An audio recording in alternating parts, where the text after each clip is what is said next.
पिछले वीडियो में मैंने आपको हाइपोग्लाइसेमिक कोमा के बारे में बताया था। आज हम आपसे बात करेंगे हाइपरग्लाइसेमिक कोमा या डायबिटिक कीटोएसिडोसिस क्या होती है। आदाब, मैं doctor Mehar Abbas, senior consultant cardiologist and diabetes reversal coach, और आप देखना शुरू कर दिए हैं चैनल न्यूटैक्सी, और आप देख रहे हैं चैनल न्यूटैक्सी जहां हम रोजाना साइंटिफिक रिसर्च बेस्ड डायबिटीज संबंधित जानकारियां आपको बहुत ही सिंपल लैंग्वेज में शेयर करते हैं। तो आप कहीं ना जाएं, वीडियो में अंत तक बने रहें।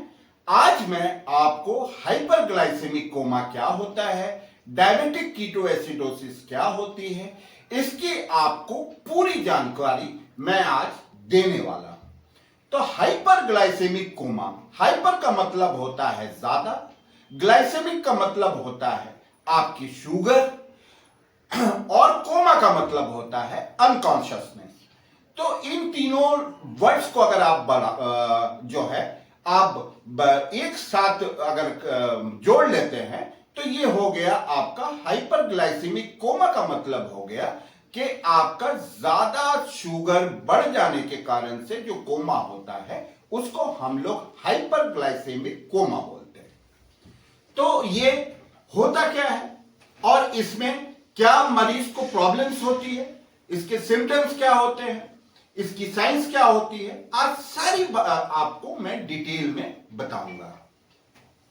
तो इसमें जो पेशेंट है, ये ऐसे पेशेंट चूंकि कोमा में अनकॉन्शियस हो जाते हैं तो इनका घर में इलाज बिल्कुल संभव नहीं है।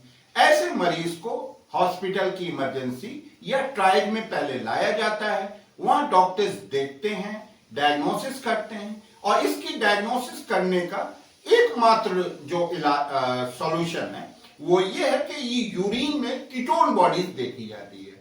अगर यूरिन में कीटोन बॉडीज है तो इसका मतलब पेशेंट जो है डायबिटिक कीटोएसिडोसिस में है, हाइपरग्लाइसेमिक कोमा में है। तो कीटोन बॉडीज आई कहां से? जब ब्लड शुगर बहुत ज्यादा बढ़ जाती है तो लीवर में क्या होता है कि कीटोजेनेसिस होने लगती है, यानी कीटोन बॉडीज बनने लगते हैं, और वो कीटोन बॉडीज जो है पेशेंट के यूरिन में आने लगती है। तो ये खाली हाइपरग्लाइसेमिक कोमा में या डायबिटिक कीटोएसिडोसिस में कीटोन बॉडीज नहीं बनती। जब आप प्रोलॉन्ग फास्टिंग वगैरह करते हैं तो भी आपके लीवर में कीटोजेनेसिस हो जाती है, लाइपोजेनेसिस, आपको लाइपोलाइसिस हो जाती है, आपकी फैट का ब्रेकडाउन होने लगता है जो कि बीटा ऑक्सीडेशन की प्रक्रिया से होता है। तो इसमें क्या होता है कि आपके यूरिन में कीटोन बॉडीज आने लगती है।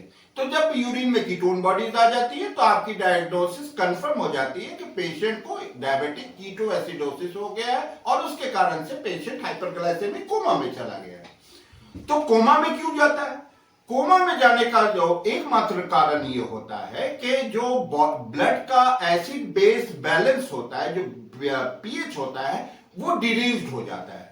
और इसमें क्या होता है कि जो CO2 है, कार्बन डाइऑक्साइड है, वो जाके ब्रेन में CO2 नार्कोसिस होने लगती है। जब CO2 नार्कोसिस होने लगती है तो पेशेंट की सेंसोरियम जो है वो डिरेज्ड हो जाती है, पेशेंट जो है अनकॉन्शियस हो जाता है, पेशेंट जो है वो कोमा में चला जाता है। तो इस कारण से पेशेंट कोमा में जाता है। और क्या होता है इसमें हाइपरकैलेमिया हो जाता है, यूजुअली बहुत कॉमन होता है हाइपरकैलेमिया। इसमें पोटेशियम बढ़ जाता है। तो जब पोटेशियम बढ़ जाता है तो इसको हम लोग जो है इंसुलिन से न्यूट्रलाइज करते हैं, और जब इंसुलिन से न्यूट्रलाइज करने के बाद भी पोटेशियम जो है 5.5 के ऊपर रहता है, हायर लेवल में रहता है, क्योंकि अगर पोटेशियम ज्यादा है तो कार्डियक अरेस्ट होने की संभावना हो जाती है। तो इसको हम लोग को बहुत ड्रास्टिक इसमें एक्शन लेना होता है और पोटेशियम को कंट्रोल करना होता है। तो अगर ये इंसुलिन की न्यूट्रलाइजिंग ड्रिग से भी ये कंट्रोल नहीं होता तो इसमें हम लोग के बाइंड सैचेट देते हैं, जो कि चिलेटिंग एजेंट होती है। ये नई चीज है, बहुत कॉमन नहीं है। तो ये हम लोग जब इस्तेमाल करते हैं, जब अब पेशेंट तो मुंह से तो ले नहीं पाएगा, तो इसको हम लोग राइस ट्यूब से देते हैं, तब ये जाके पोटेशियम जो है अपनी जगह पे आता है। उसके बाद इसमें दूसरी जो इलेक्ट्रोलाइट इंबैलेंस होने की संभावना, पेशेंट हाइपोनेट्रीमिया में चला जाता है, उसका सोडियम कम हो जाता है। तो इसको भी हम लोग n/2 सेलाइन से करेक्ट करते हैं इसमें, मगर बहुत फास्ट करेक्शन नहीं करना चाहिए, क्योंकि फास्ट करेक्शन करने से हाइपरमाइलिनोसिस हो जाती है। तो इस कारण से हम लोगों को इसका बहुत स्लो करेक्शन करना चाहिए। तो जब आपका पोटेशियम नॉर्मल हो जाता है, सोडियम नॉर्मल हो जाता है और आपके एसिड बेस बैलेंस ब्लड का बैलेंस हो जाता है, तो पेशेंट धीरे धीरे उसकी सेंसोरियम वापस आने लगती है और पेशेंट धीरे धीरे कॉन्शियस होने लगता है। तो जब इस तरह, ये तो हो गया इसका मैनेजमेंट पार्ट। तो जब इस तरह से हम लोग इसको हॉस्पिटल में मैनेज करते हैं, जिसको हम लोग डायबिटिक कीटोएसिडोसिस या हाइपरग्लाइसेमिक कोमा भी कहते हैं। तो इस तरह से ये मैनेजमेंट हो गया। तो हम आपको इस तरह की रेयर चीजें आपको अक्सर बताता रहता हूं, इसलिए बताता रहता हूं कि आपको अवेयरनेस बढ़े और लोगों को भी पता चले।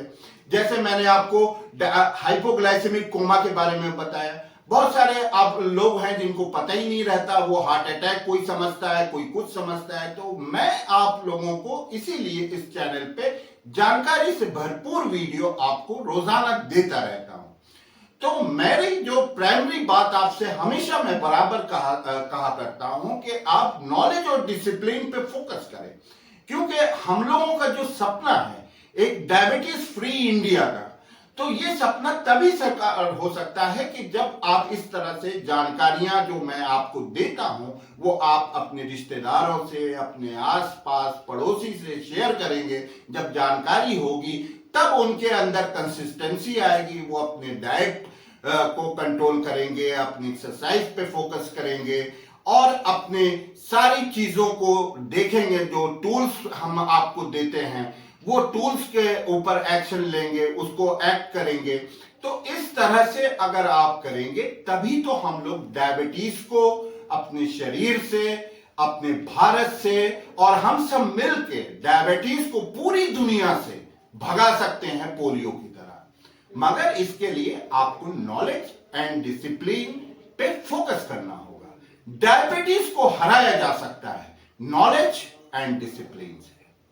तो अगर आप लोग ये चाहते हैं, आप हमारे साथ सहयोग करना चाहते हैं, तो हम आप लोगों को एक डायबिटीज फ्री इंडिया का सपना देता हूं। आप इसको स्वीकार करें और साकार करें। आप लोगों के बिना सहयोग के ये हमारा सपना पूरा नहीं हो सकता। तो आप हमारे चैनल को लाइक करें, कमेंट करें, शेयर करें और अगर आप चैनल पे नए हैं तो हमारे चैनल को सब्सक्राइब करें, बेल आइकन को दबाना बिल्कुल ना भूलें। Thank you.